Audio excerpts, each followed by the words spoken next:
I believe that heartbreak is an initiation into higher consciousness, and it can be an exhausting process, can be brutally painful. It facilitates kind of this burning up of layers on your heart. And it's kind of like a spinning vortex or like a tornado that is sweeping through your body. That's why I find when I'm in grief and heartbreak, all I want to do is move and work out, run, lift weights, swim.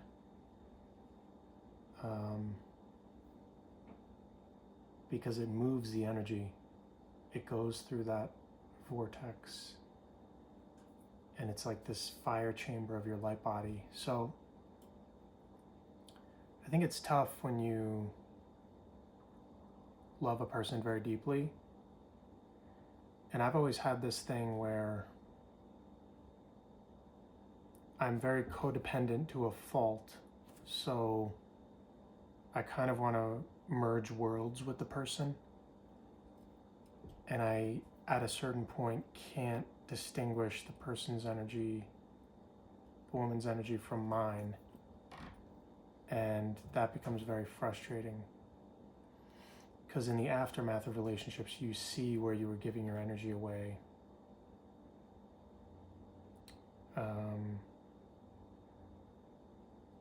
So that courting can be very strong. But I think if you have a gut feeling, it's like this gut feeling that sits in you and you can't escape it, you can't run from it, it seems to always linger there. And there's something in you that knows even if you're trying to make it work after a long period of time, it's just very painful. But if you grew up in households where you felt abandoned or felt unloved or felt alone or felt inadequate, then you might just do anything and everything to make it work because you don't see the world as abundant with love. You don't see it as a simple switch of like, all right, I'm just going to break up and then I can find a better suited relationship, someone that's healthier for me, that just meshes better. Because I think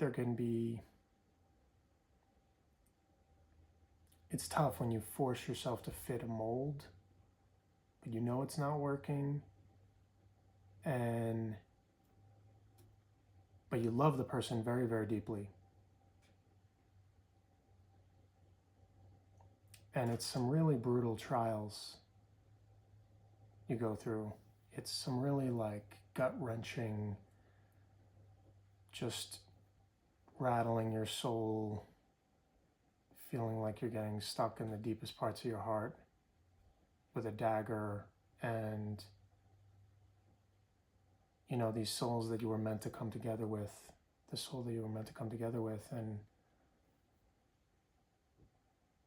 it's so painful and it's all consuming. There's nothing casual about it.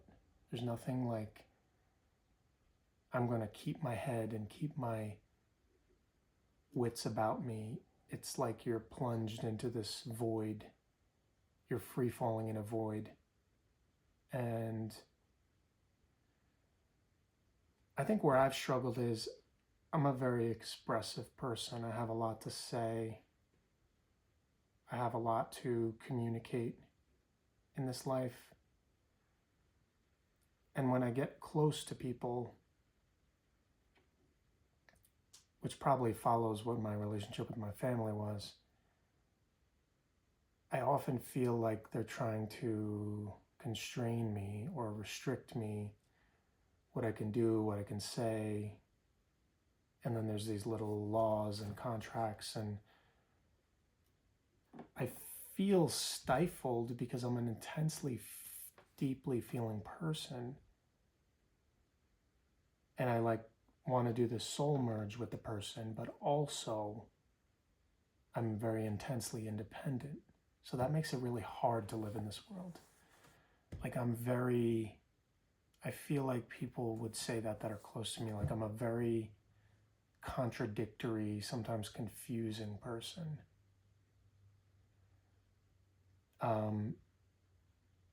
And I think that drive is natural in all of us. We want to be able to maintain our true self, but of course you have to make compromises. You have to make sacrifices. You have to, learn another person's love language and learn about their traumas and learn how to help them and make them feel safe. And I just feel like you can be in a relationship for a very, very long time and you think it's about problem X, problem Y, problem Z, but really it could just be that you're not meant to be. Like you're not meant to be together. And it could be anything. It doesn't matter what it is. It's just like that feeling in your gut. And it's really hard to wrestle with that because, let's face it, the dating pool these days is pretty pathetic. I mean, humans are pretty pathetic all around.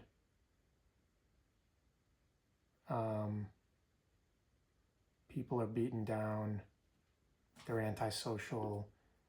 You try to talk to them and they grunt at you because they're mad that they have to look up from their phone. So pathetic will be defined as no desire for human connection, no original spark, no authenticity, no like old-fashioned romance, no like just a cynical, jaded, weird world. But it is what it is, we're working on it. So the confusion is people with codependency issues and abandonment trauma will cling and cling and cling onto a relationship that they're not meant to be in. So I've been a very codependent person in my life. And I think that if I could just do this and if I could just become better in this way and appease this and right this wrong and right these stupid things that I did, and it's more about frequency match, I think. And I think there's a lot of people suffering that never really talk about that. They don't talk about how much they're suffering in their relationship. Maybe it's, they've had kids for 10, 20 years, whatever. Because we didn't even get the training in this society to like become ourselves before getting into the relationship. So that's the sad thing, when you have to become a reduced version of yourself or an edited or diluted version of yourself to be in a relationship, which is in and of itself a lack mentality, a scarcity mindset.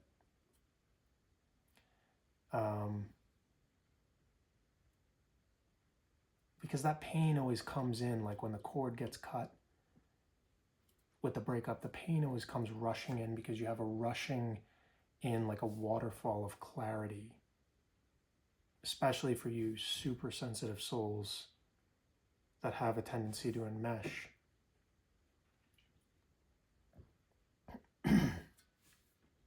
And you like get clarity and you're like, I wish I could go back in time and redo that. I wish I could have the presence of mind and the equanimity and the calm. But I was feeling all of her emotions and then I was drowning in her world because I thought that's what I needed to do, which is like this old martyr sacrifice program that I don't even know that I'm ever doing. Because I'm just like, hey, want to merge souls? You want to like climb inside my heart and I'll climb inside your heart and we'll travel the galaxies together or whatever, or create our own little love world and love universe. And then I think also that because I'm so starved for love, because the world's very love impoverished, or at least this society is. Another point on that is I was never close with anyone in my family. So I feel like what I do in the relationship is I make the girlfriend my entire family, my entire support system, which is not fair to her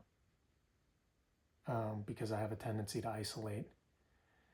And, the world is exhausting, and you just want to soak up all the love and be in the love exchange, because I just feel like, and even with friends and people I see, like, there's of course some good friends and that you can do that with, but most of the world, it's just very superficial and flat and fake, and it gets exhausting.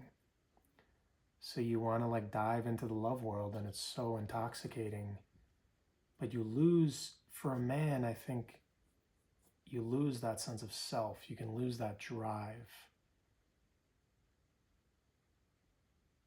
especially like releasing your seed on a regular basis. Not that it's bad, I'm not judging you, however you choose to do it, whatever. It's not like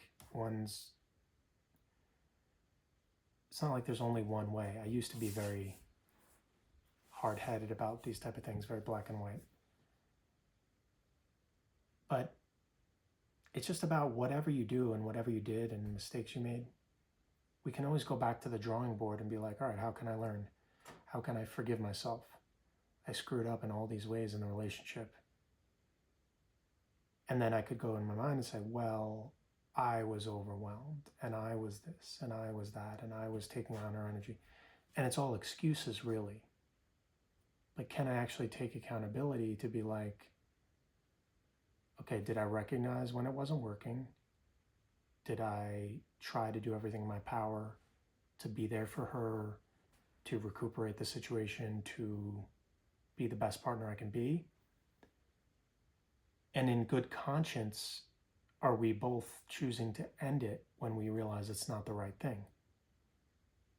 And have you betrayed yourself if you stayed in a relationship that wasn't actually meant for you, years and years into it, but you just already made that bargain and said, all right, this is the person for me.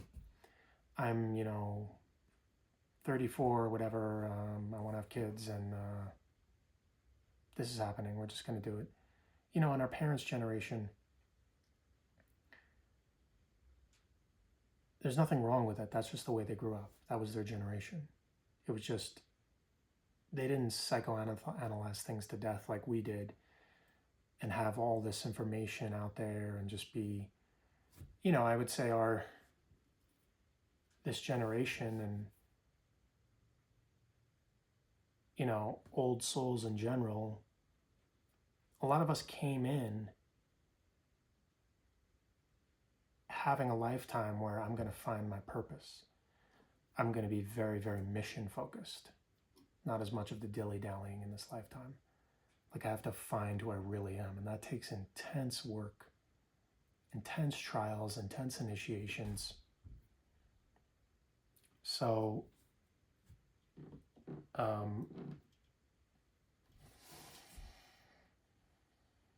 where was I at? The heartbreak is all consuming. It shatters your world.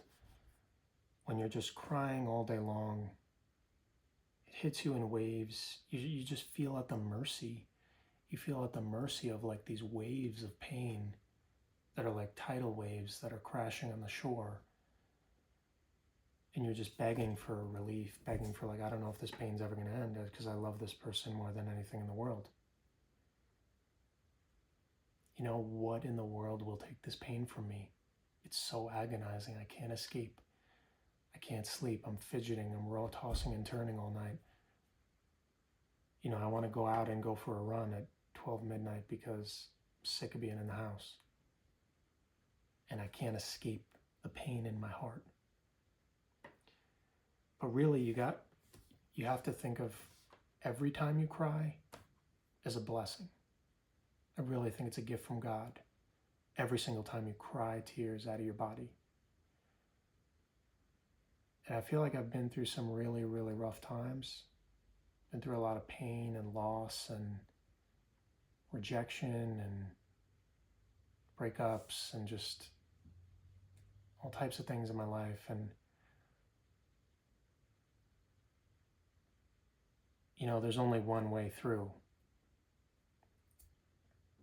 And it's just agonizing and painful, and you just can't escape it. And that's when you really are surrendered enough to seek God, to seek the inner connection. Like, how do I find peace in my heart? God, please give me peace in my heart. Please give me love in my heart. I feel so broken and shattered into a billion pieces. All right, I'll work out harder. I'll do breathing exercises. I'll meditate more. I'll be off in nature, off electronics more. Like, I want to get into this inner sanctuary inside of me because it's the only place that I can feel safe. And I don't want to talk to a single human because it's all just blah, blah, chitter chatter, like it just bounces off you. You just really want to be intimate with yourself when you're heartbroken and you're in pain. And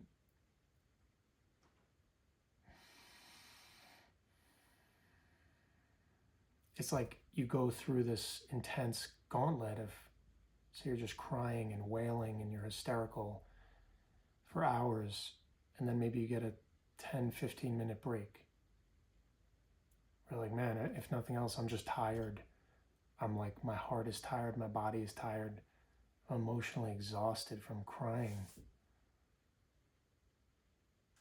And then you get that little break, you get that little respite, which is earned. And then you trod your way day after day. I mean, it could take months, it could take years, whatever the grief is. So I was a little disjointed here, kind of finding my way through this, talking it out. But yeah, do I have the responsibility and the accountability? First of all, taking accountability for my actions of where I went wrong and how did I hurt the person? You know, how can I get better? How can I keep my side of the street clean? And also, if you're not happy in the relationship, you have to leave at some point. And some of us, it's like, you just don't think that way because the way your parents raised you, or you just think, oh, I'll never find anyone else. Oh, we have kids together, or this or that. So the path of spiritual growth and evolution is very lonely because it's a constant thing of just setting a higher standard, setting a higher bar for yourself. But it's really rough because you see this person that you're in the relationship and like a precious shining diamond of love, and you're like, how could it have gotten to this point of just issues and fighting and trauma? And you know, that's the real work. When you've become triggered and you've become off your center and you've become hurt, it's like, how do you come back to yourself and still be forgiving, still be compassionate? And then also, as part of that, know when the time is to exit stage left. Because you often feel like with these soulmates, you know, however long it is, a year, 2 years, it's like you crammed multiple lifetimes into that time because there's just so much love. It's like when you first met, you just look in the person's eyes and you just know, like, we know each other from somewhere, past lives, whatever. There's just like an instant familiarity, instant charge. And you just know this is going to be something. This is going to be a story. This is going to be, could be a lifelong love. Because that's really such a special thing when you do meet those people that you instantly know that they're in your soul family. I find it to be very rare. But God sends them. God does send them. And I'm a person that can constantly get angry and pessimistic about feeling lonely and rejected, and I feel invisible a lot. But God has sent me those angels for sure. And I'm so grateful.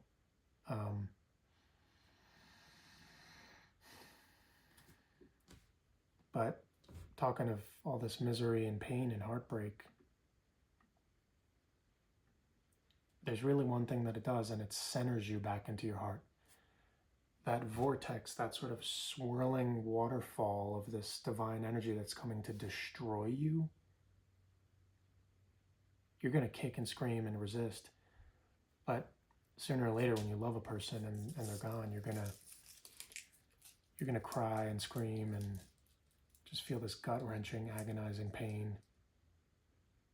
And that's like, those are those cleansing fires of transformation. But it's one thing to say that you want the transformation, because a lot of us do, right? It's one thing to say it, and it's another thing to actually go through it. It's like, man, the God, like, this is some deep physical pain, like literal physical pain in my heart. Physical aching. Like, it's just hard to get motivated about anything when you're heartbroken, when you lose someone you love. And like, what is the point of life? You're like, oh, this stupid crap that I have to do to make money, that I have to go to associate with people, just moving our mouths, making sounds, all this stupid, useless garbage. Who the hell cares? Like, what the hell is the point of living without love? I don't have love. And it reminds you to get rooted back into yourself, get rooted back into your purpose. And it reminds you to give love to yourself. So if nothing else, the grieving is like a self-soothing, but you don't have a choice, really. Because you're lonely, you're miserable, you're just shattered. And you can call your mom, call your friends, call whoever. But, sorry, they can't do it for you. Because you're just like, that's the thing, you try to get your loneliness to subside when you're heartbroken, but, you know, go to the park, go to the creek, go to the coffee shop, go to the library, go on a trip 2 hours away, go to the Grand Canyon, you know, go to California, whatever. And the heart pain's still there. It's with you morning, evening, and night, every single second. And this pain is really what gets you to go inward and seek this inner connection and find your real power. It's calling you back to your real power. If you will choose to heed the call, if you will choose to accept this. But I'm extending my prayers for you tonight because I feel your pain. I literally feel your pain. And, you know, there's always some grief to go around, whether you're going through a breakup or not. There's always some pain here. There's always some currency. We can hand it all out. Let's hand out our misery and our suffering and our aloneness and our hatred and our anger, because you get all this and you get these little handouts as a human. Here, enjoy that, okay? What I mean to say is just that we're all gonna have it in droves, you know, but that doesn't mean we can't use it as something to conquer, as a fuel, as a catalyst to begin to conquer. And I hope that you will hold your heart in the darkest times when you feel shattered and you feel like you don't want to get up out of bed and leave your house because you are so miserable and so hopeless.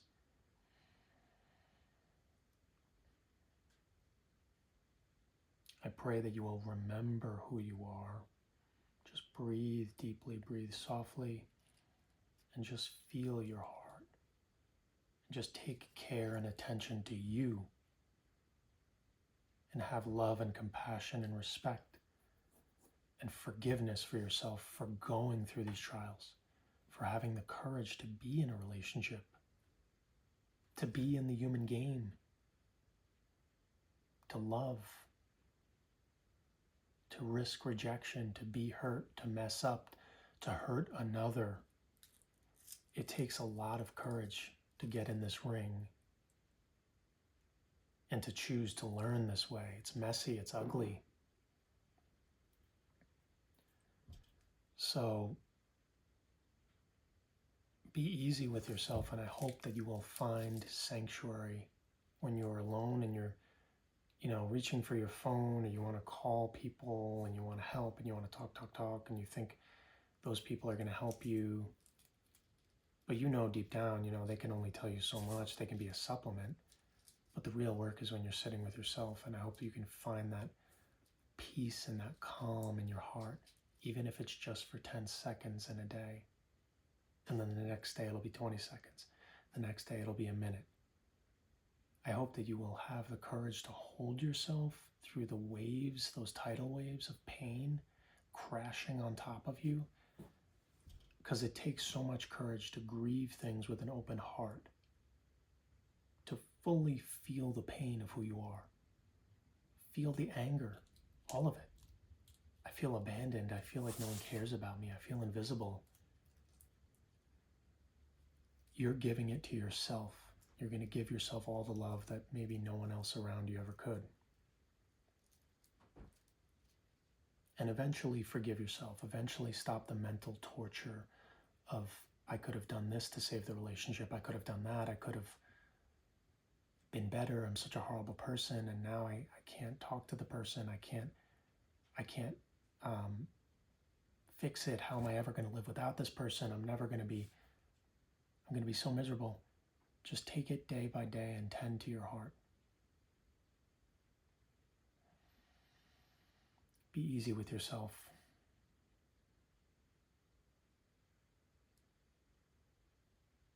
Self-forgiveness is the most important thing, and realizing that we came to make tons of mistakes. So self-forgiveness is just part of the process. It's the most important thing that we do, because mistakes are the only way that we learn. And I know you'll come through it if you can just have compassion and forgiveness for yourself.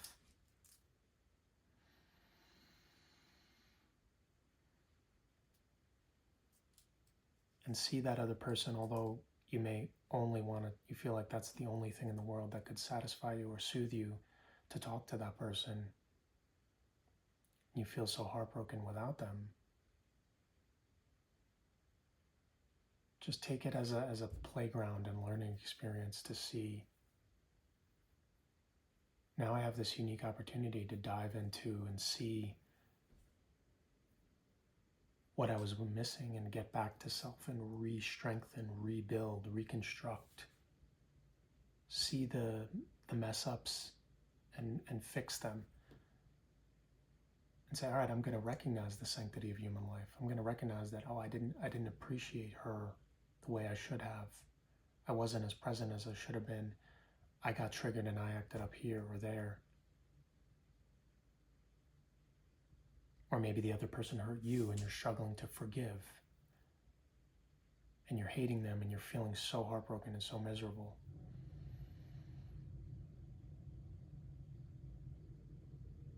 Just breathe and appreciate this moment. And I know you'll come through it stronger. I know you'll be victorious. Just keep going. Just keep going. It may seem like a long and never-ending process, but I know your efforts will be rewarded. Thank you. Have a good night.